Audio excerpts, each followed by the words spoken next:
الله أكبر الله أكبر الله أكبر الله أكبر أشهد أن لا إله إلا الله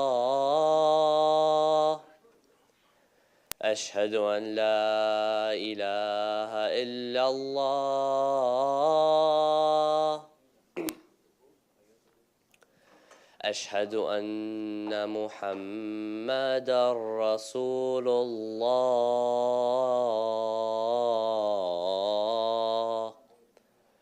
أشهد أن محمدًا رسول الله أشهد أن عليًا ولي الله أشهد أن عليًا أمير المؤمنين وأولاده المعصومين حجج الله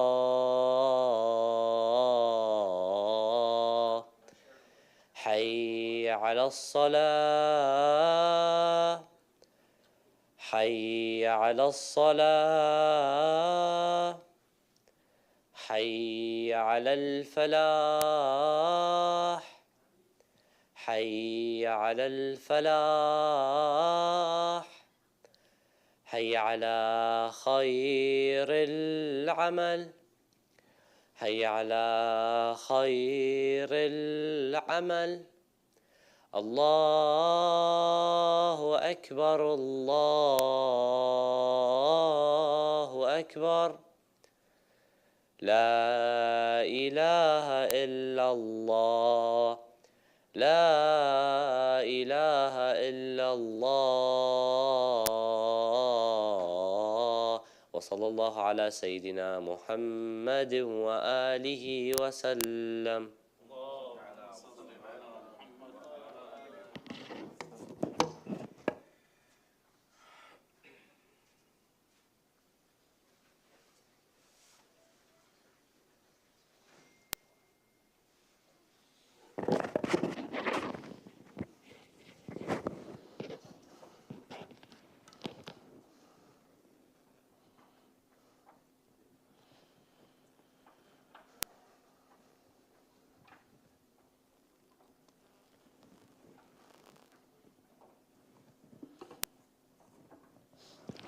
أعوذ بالله السميع العليم من الشيطان الرجيم. بسم الله الرحمن الرحيم. الحمد لله الأول قبل الإنشاء والإحياء والآخر بعد فناء الأشياء، العليم الذي لا ينسى من ذكره ولا ينقص من شكره ولا يخيب من دعاه ولا يقطع رجاء من رجاه، وأشهد أن لا إله إلا الله وحده لا شريك له، وأشهد أن محمدًا عبده ورسوله أرسله بالهدى ودين الحق ليظهره على الدين كله ولو كره المشركون. اللهم صل على محمد وآل محمد وبارك على محمد وآل محمد وترحم على محمد وآل محمد كأفضل ما صليت وباركت وترحمت على إبراهيم وآل إبراهيم إنك حميد مجيد فعال لما تريد. عباد الله، أوصيكم ونفسي بتقوى الله عز وجل واتباع أمره واجتناب نهيه.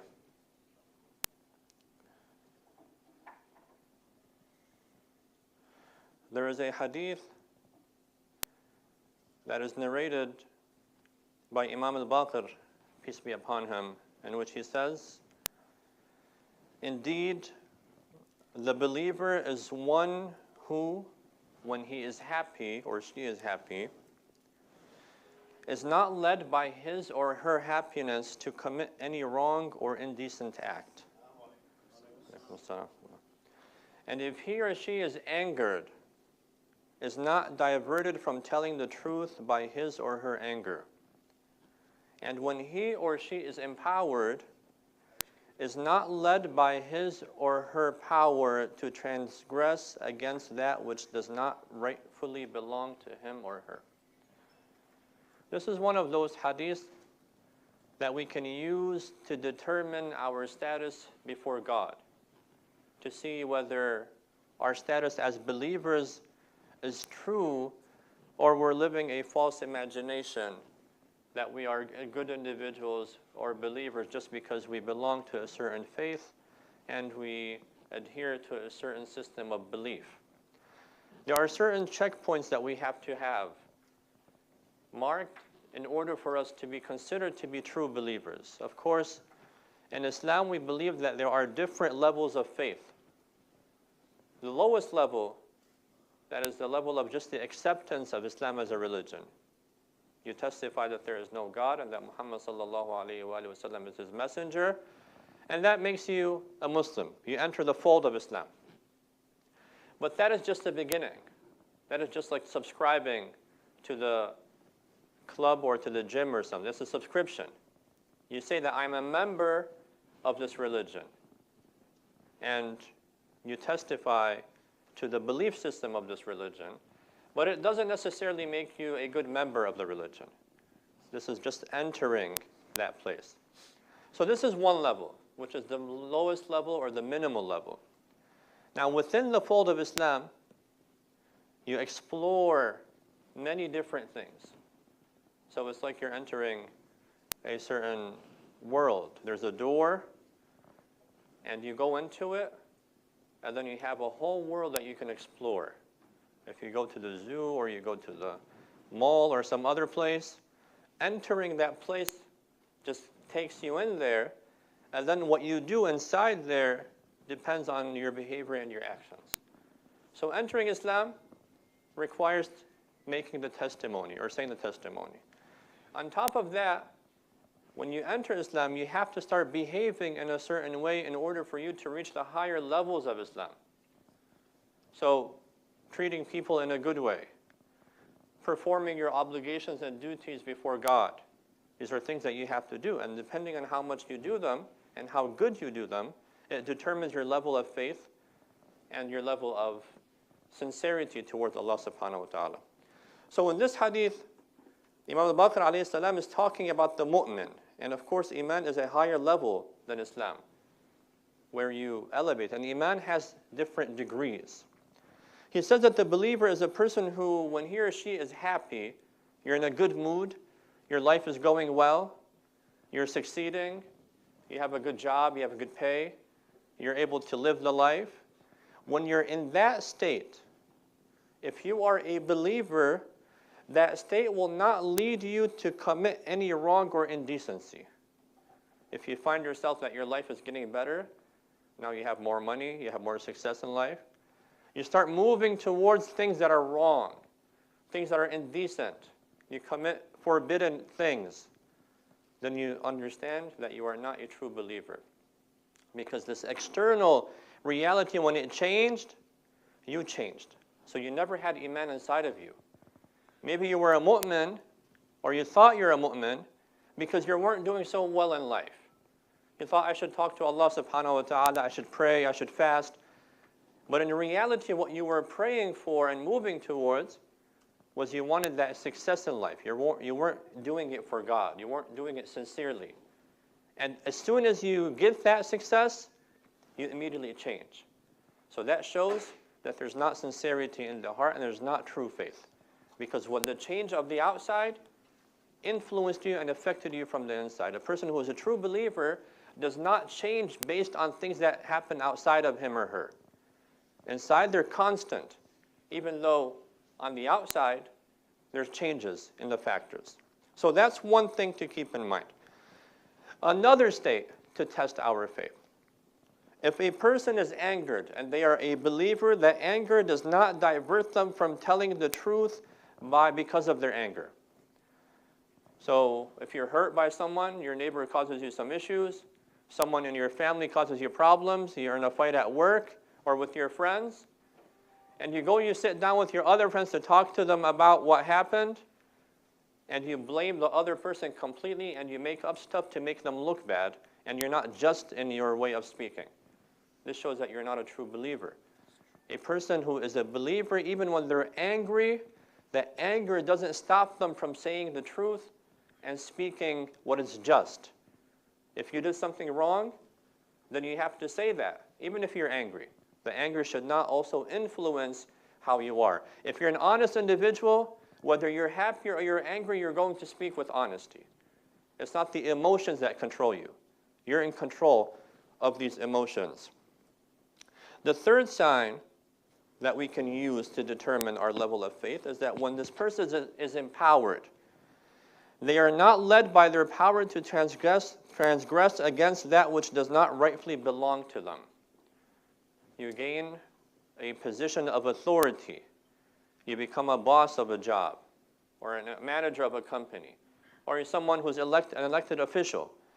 That position, that power that's given to you, it should not be something that allows you to start oppressing other individuals or transgressing against them. You start using that authority, that influence, that power that you have, and nowadays a lot of people can become influencers or people in positions of power on social media, let's say. And you don't have to be elected in the government to become someone of influence anymore. Or even in small situations, if you feel that you have an advantage over somebody, that should not allow you to transgress and harm other people.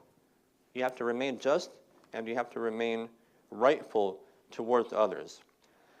In a similar hadith, the Prophet ﷺ says there are three characteristics that complete the faith of whoever possesses them.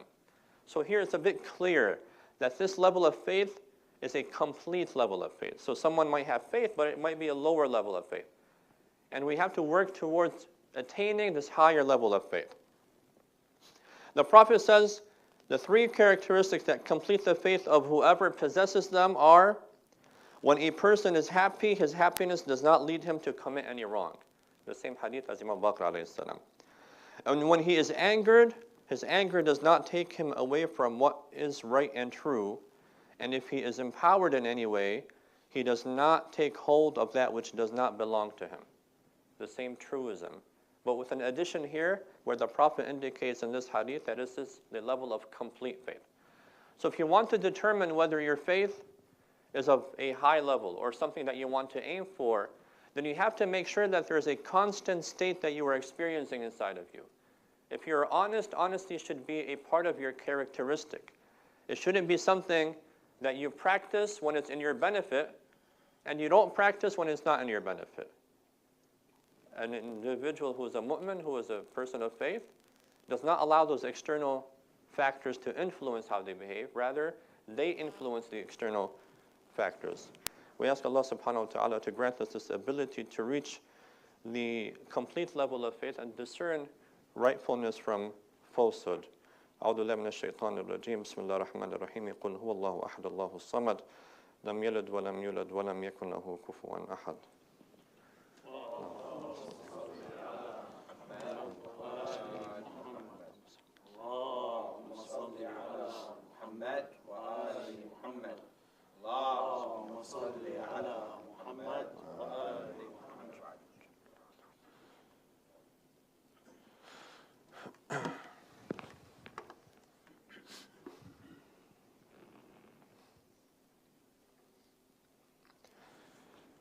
In the name of God, the merciful, the compassionate, praise belongs to God, the first without a first before him, and the last without a last behind him. Beholders' as eyes fall short of seeing him. Describers' as imaginations are not able to depict him. He originated the creatures through his power with an origination. He devised them in accordance with his will with the devising. Then he made them walk on the path of his desire. He sent them out on the way of his love. They cannot keep back from that to which he has sent them forward, nor can they go forward to that from which he has kept them back. I bear witness that there is no God but Allah alone, with no partner. And I bear witness that Muhammad is his messenger and servant. O Allah, send your peace and blessings upon Muhammad, the seal of prophets and the master of the messengers. And send your blessings, O God, upon Ali, the commander of the faithful, and upon Fatima al-Zahra, the lady of the women of the world, and upon Al-Hasan and Al-Hussein, the masters of the youth of paradise. O God, send your blessings upon the Imams of the Muslims, Ali ibn al-Hussein wa Muhammad ibn Ali, wa Ja'far ibn Muhammad wa Musa ibn Ja'far wa Ali ibn Musa wa Muhammad ibn Ali wa Ali ibn Muhammad wa Al-Hasan ibn Ali, and the awaited Hujjah al-Mahdi. May Allah hasten his reappearance, ease his emergence, and make us among his supporters and helpers.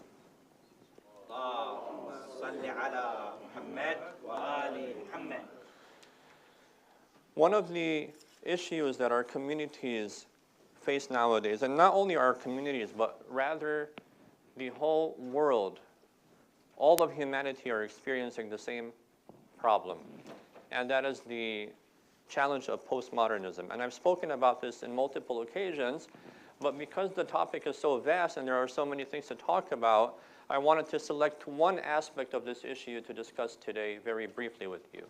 So postmodernism, for those who know or might have heard before, is the movement, the philosophical movement that happened after modernism. So post means after, which means that there was a period that we lived which was called the period of modernism. And what we're living now is that period of postmodernism, or what they term in Arabic as ma ba'd al-hadatha.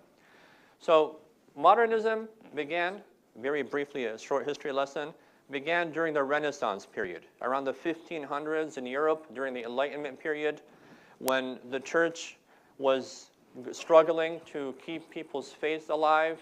There was a lot of illnesses and diseases and problems in Europe at that time, what they term as the Dark Ages, right? People were living in a terrible time. The average lifespan at that time was around 37 to 40. People used to die very young, diseases were spread, and there was a lot of problems in that region of the world. Then came this scientific revolution, and people started, inventing medicines and doing things which were healing people and helping people, which led to people's loss of faith and the transition from believing in God and the church to moving towards belief in science and humanism. So this is a very short and brief history of this period of time. Of course, if you want to read more, you can always go and look up this issue. But this is when all these philosophers came up. All these European philosophers that you read about, French, German, English, and whatnot. It happened around that period. And people began seeing that science is giving them more results than religion is. You go to the church, when you're sick, you pray, you don't seem to get cured. But you go to the physician, the doctor, and they have medicine and they're able to cure you, which caused some confusion in people's minds at that time. Of course, this is a wrong understanding of religion and a wrong understanding of God. There's no conflict between a doctor being able to cure you through medication and that happening through the will of God. As Muslims, we don't see this as two separate things. We are ordered and commanded by the Prophet and the Imams to visit physicians and doctors when we are sick, because we believe that God cures through cause and effect. The cause of your cure is that medication which the doctor is able to give you. So even God's healing has to happen through the correct means. We don't see a conflict in this. But we also understand that this could have been could have caused a great challenge for the believers at that time, especially with how the church was behaving during that period in Europe, where a lot of scandals were happening in some churches, and religion was becoming something that's not very after-worldly. It became something that was immersed in worldly matters. So this lasted for a very long time, until the early 1930s, 40s, 50s, 60s, around that period of time, a new movement emerged, which is called postmodernism. And in this movement, they are rejecting that scientific absolutism, meaning that they saw that science cannot give us all the answers in the world. It cannot tell us everything about the world. There's a lot of things that humans are doing and a lot of realities that science is unable to answer for us, and therefore we have to have a revolution against these ideas. So what we're living nowadays is this period of time, where we live in a time where relative truth is what is being pushed upon us. There's nothing called an absolute truth. Everything is relative. There's nothing called, let's say, they're against structures. So family structures, gender structures, things like that. Everything is believed to be a construct and so on and so forth. So today what I want to speak about is the idea of knowledge and data. One of the things about postmodernism is that there has to be so much data that is collected, and this data that is collected shows us that there is no one truth. So with the emergence of the internet, any question you have, you can go online and look it up, right? You can read about anything you want. You don't even have to look for anything. You can just open your Instagram or your TikTok and you scroll through the reels and you're bombarded with all different kinds of information and data. Anything you can imagine, every thought that any person has in this world can come right to your screen. Someone who's living in the jungle, digging swimming pools and making houses in the forest can talk about their ideas. And someone who's in a company is inventing something in China, or someone in Russia, or someone in Africa. All these different thoughts and ideas from many different cultures and mentalities are coming to you onto your phone, right? So you're faced with a problem here now. What do I believe in? What do I think is true? And what do I think is false? I'm a Muslim. I have my belief system. And in the past, when these things weren't accessible, you thought that, I'm living in a community, and that's all you see. You see the Islamic faith, the Islamic idea, and you don't mix up too much with the other, right? So you feel comfortable with your faith, and you're quite confident that what you believe in is right. But now when you're exposed to all these different ideas and thoughts, and all these different mentalities, you see that there are other people that have also a system of belief. They also have similar communities to I. They also have similar ways of life. So why am I the right individual? Why am I not wrong and they are right? So eventually what happens, and this is a postmodern idea, is what develops is the idea of perspective. This idea where everything you believe in is your perspective and could be true according to your own self. Why? Because there's no absolute truth outside. So there's nothing called an objective truth. There's no, let's say, house outside. There's an object, and if you look at postmodern art, if anybody's been to the art museum, we have one in Detroit, and you go to the postmodern art section, you all see the scribble art and all the stuff that you think is crazy and nonsensical, right? But it really represents the state of thought of postmodernism. Even the artist cannot understand what they drew, if you can call it a drawing, right? They'll make an object. They'll slap some paint on the wall, and then people will just stand with the artist. The artist will stand back and will look at it and start analyzing it. What could that mean, right? And anything you come up with is true because it's your own perspective. This is as opposed to art that was drawn before. Artists in the past believed that art had to represent some form of truth, or something that represented a reality that came from the above world. That's why if you go to the medieval sections in the art museum, you find that it's a very different concept of art over there. There were ideas that represented the divine. People did not believe that they should draw things that represented the human being. We should always talk about God and the most supreme beings, the spiritual world, right? Because we want to elevate ourselves. We have a goal, we have an objective that we want to reach. We want to connect with those spiritual realities. And if you go through the art museum to the later years, you start seeing that the art becomes more and more human-centered. You move away from the divine, you take the angels out, the devils out, and all this stuff out, and suddenly there's more focus on the human being. This is the modern era, where humanism was invented, that the human was the center of the world. So we moved from God being the center, to the human being the center, to postmodernism where nothing is the center. It's just a matter of feelings and perspectives. Now, of course, this causes a lot of psychological problems for human beings. If you feel that you cannot believe in something, and there's nothing that's true, then you're going to remain confused all the time. Human beings need to attach themselves to an objective reality.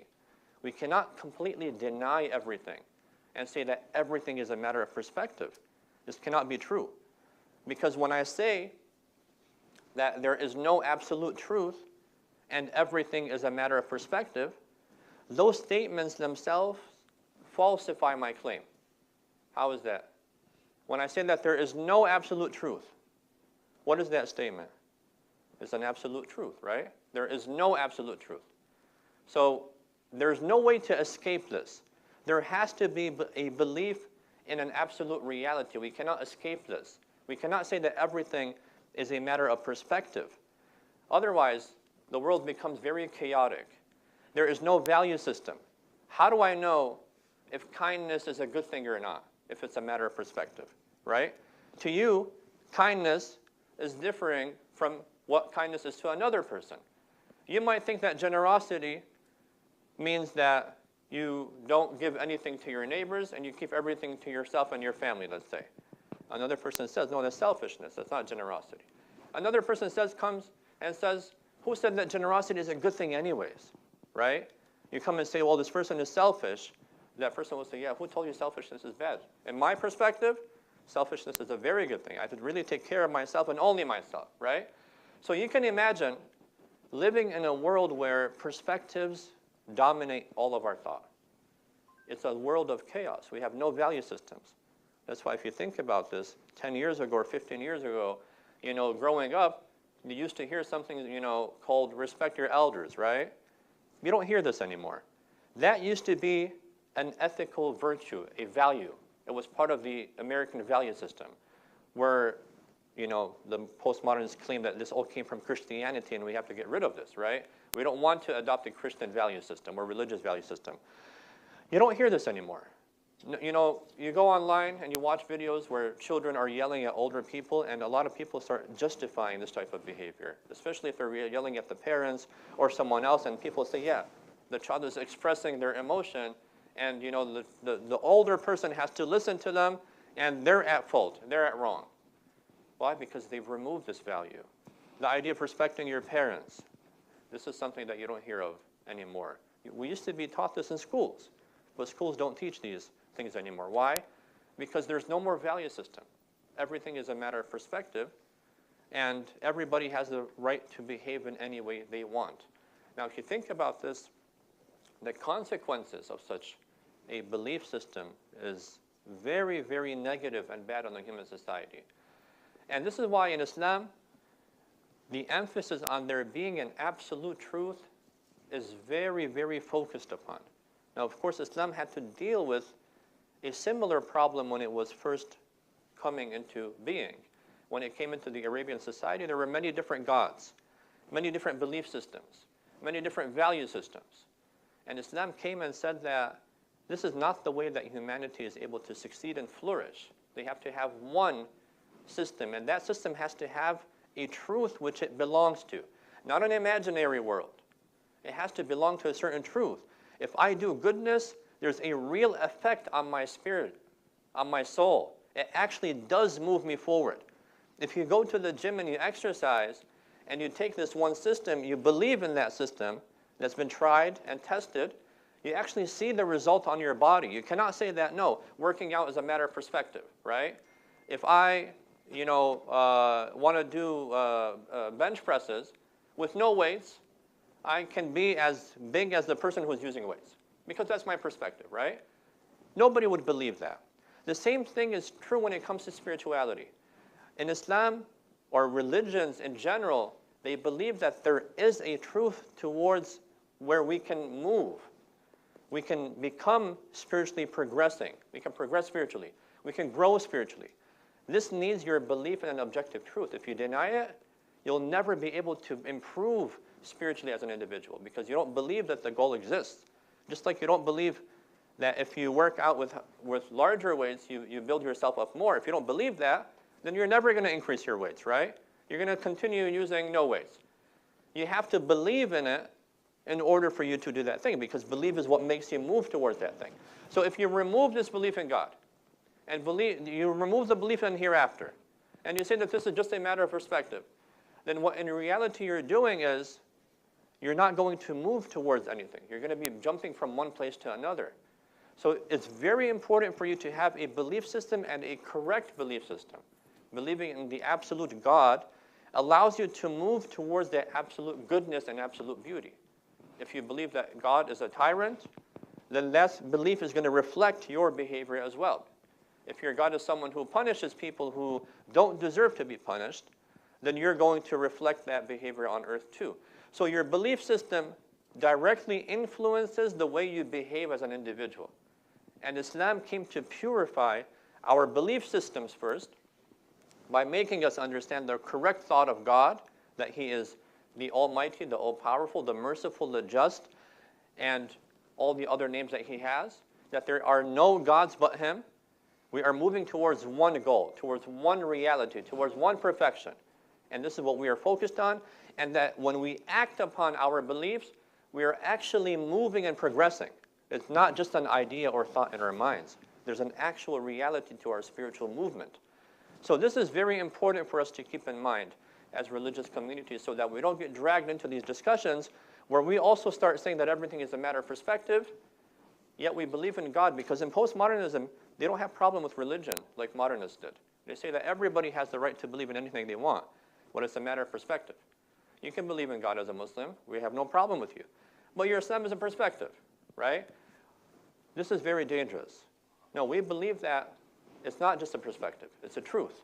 So we don't want to be dragged into this discussion where we also partake as Muslims in the perspective discussions. Now, of course, there are things that are perspectives. There are things that are perspectives. We don't want to deny that completely, right? So there's not enough time to discuss all the details. But let's say interpreting certain historical facts. You know, if we don't have access to the absolute truth, it does become a matter of perspective.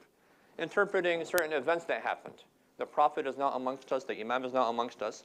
They cannot tell us the exact truth to believe in. So here, there's a matter of perspective, yes. So we have to find that balance. We don't want to completely say that everything is a matter of perspective. That's wrong. And we don't want to say that we know everything as absolute truth. There are things that we say are absolute, like the oneness of God, the finality of the Messenger, Muhammad sallallahu alaihi wasallam, the articles of faith, basically, that the soul exists, and it's not just a body that we're living in. This is something that we absolutely live in, because without believing in that, you will never increase in spirituality, because you deny the existence of the soul, right?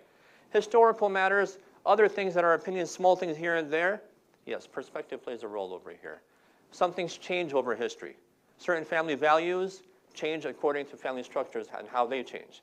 So it's not I can't discuss all the details here, but I want you to keep in mind that there are certain areas where perspectives are accepted. We don't completely deny that, but we also have to make sure we maintain ourselves connected to the absolute truth as well and not let go of those. We ask Allah subhanahu wa ta'ala to grant us His guidance and discernment in order for us to be able to know the right from falsehood. Walhamdulillah Rabbil Alameen. Wa sallallahu ala Muhammadin wa alihi at-tayyibin at-tahirin.